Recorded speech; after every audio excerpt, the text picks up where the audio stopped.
တနင်္ဂနွေသားသမီးများရှိလားတနင်္ဂနွေသားသမီးများရှိရဲဆိုရင်ဒီဗီဒီယိုလေးကိုဆုံးအောင်ကြည့်သွားပေးပါအဲ့တော့မိမိတော်၎င်းမိမိရဲ့မိသားစုဝင်တွေတော်၎င်းတနင်္ဂနွေသားသမီးများရှိရဲဆိုလို့ရှိရင်တနင်္ဂနွေသားသမီးများအတွက်ဒီတစ်ပတ်စာ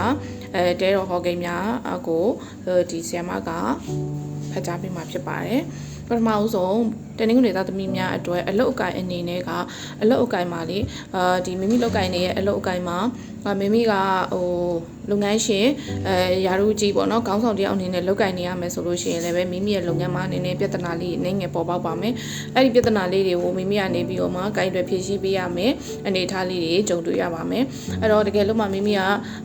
ပေါ့နော်ဒီအလုပ်ကိုင်လုပ်ငန်းရှင်မဟုတ်ဘူးဝန်ထမ်းဖြစ်တယ်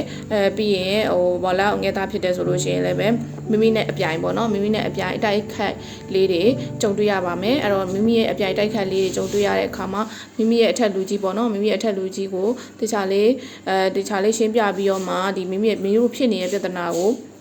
အကြံဉာဏ်လေးယူရပါမယ်ဒါဆိုလို့ရှိရင်ကိုဖြစ်နေတဲ့ပြဿနာလေးကပြေလည်သွားပါမယ်ကိုယ့်အကူတယောက်ထဲကြိတ်ပြီးဖြည့်ရှင်းတာမျိုးတွေမလုပ်ပါနဲ့เนาะအဲ့တော့အလုပ်ကိုင်နဲ့ပတ်သက်ပြီးတော့ကိုယ်ပိုင်လုပ်ငန်းလုပ်ကိုင်နေတဲ့သူတွေဖို့ကလည်းပဲအဲ့ဒီအတိုင်းပါပဲဒီပေါ့နော်မိမိနဲ့လုပ်ငန်းပြိုင်ပေါ့နော်လုပ်ငန်းပြိုင်အပြိုင်ဆိုင်လေးတွေပေါ်ပေါက်ပါမယ်အဲ့တော့ဒီလုပ်ငန်းကိုင်နဲ့ပတ်သက်ပြီးတော့ဝန်ထမ်းဒီအစိုးရဝန်ထမ်းတော်၎င်းဒီတခြားသောဒီပုဂ္ဂလိကဝန်ထမ်းတွေတော်၎င်းအခွင့်အရေး၃ခုရွေးချယ်စရာ၃ခုပေါ်ပေါက်ပါမယ်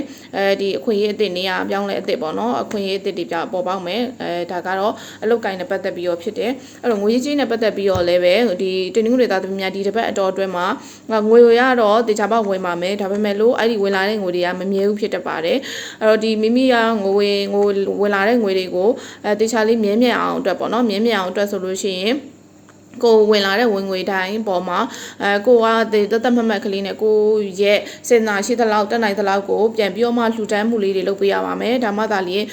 မိမိရဲ့ဝင်ငွေဒီဝင်ငွေလမ်းကြောင်းဟာပြန်ပြီးမထွက်သွားမှာပြန်ပြီးတော့မှငွေရုံပေါက်တွေအနေနဲ့ပြန်ပြီးတော့ပြောလို့ရိုးစိတ်မသွားမှာဖြစ်ပါတယ်ကဲဒါပြီးရင်ပညာရေးအနေနဲ့ဒီတင်းငွေသားသမီးများဒီတစ်ပတ်တာတောအတွင်းမှာပညာရေးကဒီမကောင်းမွန်မှုပေါ့နော်မကောင်းမွန်တဲ့အနေအထားမှာရှိနေတယ်အဲ့တော့ဒီဆောင်ဝဲဖြေကန်နီးပဲဖြစ်ဖြစ်ကိုတင်တန်းပေါ့နော်တင်တန်းတွေပြီးတော့အင်တာဗျူးတွေဖြေကန်နီးဆိုလို့ရှိရင်ကိုကကျမကြီးမကောင်းတာမျိုးတွေအခက်အခဲကြုံတာမျိုးတွေဖြစ်နိုင်တယ်။ဆောင်ဝဲဖြေကန်နီးမှာပေါ့နော်တခုထိခိုက်တရားရမိတာမျိုးလေးတွေဖြစ်တတ်ပါတယ်။ဒါကြောင့်မလို့ပညာရေးနဲ့ပတ်သက်ပြီးတော့ကံကောင်းအောင်ဆိုလို့ရှိရင်မိမိရဲ့ဒီဘာသာတရားနဲ့ပတ်သက်ပြီးတော့ဒီမိမိကိုယ်ကိုယ်ရဖျားမှာစီမီ9တိုင်းပေါ့နော်လူတိုင်းပေးရပါမယ်။နောက်ပြီးတော့အိမ်တော်ကြီးနဲ့ပတ်သက်ပြီးတော့ဆိုလို့ရှိရင်တင်းငွေသားသမီးများအနေနဲ့ကဒီတစ်ပတ်တော့ဒါအတော်တွင်းမှာဂျာအတိုက်ခက်အနှောက်အယှက်လေးတွေတွေ့ရတယ်။ပြီးရင်ပေါ့နော်ဒီခီးဝေးထွက်ခွာပြီးတော့မှ2ယောက်သားခဏတာခိတခဏဝေးကွာတာမျိုးလေးတွေဖြစ်တတ်ပါတယ်